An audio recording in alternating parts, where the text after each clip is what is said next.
សួស្តីបងប្អូនអំពូមីងនិងក្មួយៗទាំងអស់គ្នាថ្ងៃនេះគឺមកខាងតកែវមកខាងភ្នំជីសូបងប្អូនគឺមកបនបងប្អូននៅនឹងដោយសារតែស្រុកកំណើតរបស់ប៉ាប៉ាតែនឹងឯណាហ្នឹងគឺនៅខាងតកែវអញ្ចឹងថ្ងៃហ្នឹងមកលេងស្រុកកំណើតផងហើយក៏មកបនសពបងប្អូនដែរពេលនេះគឺមកពីបនសពវិញហើយនៅក្នុងបនសពគឺអត់បានថតទេបងប្អូនឥឡូវនេះមកពីបនសពវិញឈៀងចូលផ្ទះបន្តិចផ្ទះរបស់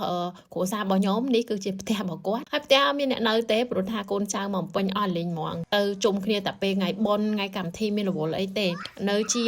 ចំហៀងផ្ទះរបស់គាត់ហ្នឹងគឺផ្លូវប្របែកជា4ណាហើយមានស្រះទឹកមួយហើយនៅជាប់ក្រោយផ្ទះហ្នឹងគឺមានផ្ទះបងប្អូនសាច់ញាតិជិតខាងហ្នឹងដែលស្គាល់គ្នាគេចិញ្ចឹមកង្អានកូនខ្ញុំហ្នឹងចូលចិត្តលេងជាមួយកង្អានឲ្យទៅកៅនឹងទៅទាមកហួសទៅលេងជាមួយកង្អានចូលចិត្តលកង្អានហ្នឹងឯមុនកង្អានដេញហួររត់ឡើងយំផ្អើលភូមិ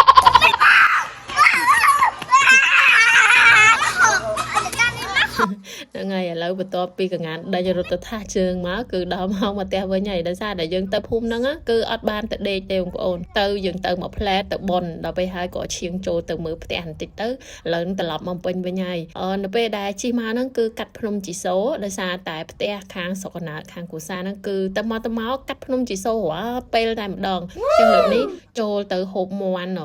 ដុតជាមួយនឹងមាន់ស្ងោរជ្រក់នៅភ្នំជីសូកន្លែងម៉ួយចាស់ហ្នឹងមើលទៅទិដ្ឋភាពនៅកន្លែងនេះបងប្អូនមើលទៅឃើញស្ងាត់ទេត្រូវហើយប៉ុន្តែបើថ្ងៃសៅរ៍ថ្ងៃអាទិត្យឬមួយក៏ថ្ងៃបុណ្យទានអីគឺមនុស្សច្រើនមែនតើខ្ញុំទៅនេះត្រូវជាថ្ងៃសុក្របងប្អូនថ្ងៃសុក្រអញ្ចឹងវារៀងស្ងាត់បន្តិចហើយឥឡូវហ្នឹងចូលទៅកំងមាន់តែមាន់មួយទេដោយសារគ្នាតែ5នាក់ជាមួយនឹងកូនត្រេន2នាក់អញ្ចឹងមនុស្សធំ3នាក់ម៉ែក្មេងខ្ញុំទៅជាមួយដែរអញ្ចឹងយើងកំងច្រើនញ៉ាំអត់អស់ហើយកំងមាន់មួយហ្នឹងខ្លួនរបស់វាហ្នឹងគឺដុតចំណែកឯដៃជើងកកហើយនឹងគ្រឿងក្នុងហ្នឹងស្ងោរជ្រក់ទម្រាំតែមាន់មកដល់ហ្នឹងហៅខ្យងអាំងយកមកញ៉ាំប្រាលេងឯណាហើយតែលេងចិត្តខ្យងនឹងអស់មួយចានហ្មងបងប្អូនមើលភ្លេចខ្លួនមកផ្លែលេង2នាក់ម៉ាក់យាយខ្យងមួយចានអស់ឲ្យលេងអីទេញ៉ាំច្រើនណាកូនអើយដល់តែដឹងគ្នាហើយពេលនេះស្ងោរជ្រក់មាន់ឆ្អិនហើយម្ហូបឆ្អិនប្រាហើយបងប្អូននេះវិញគឺមាន់ដុត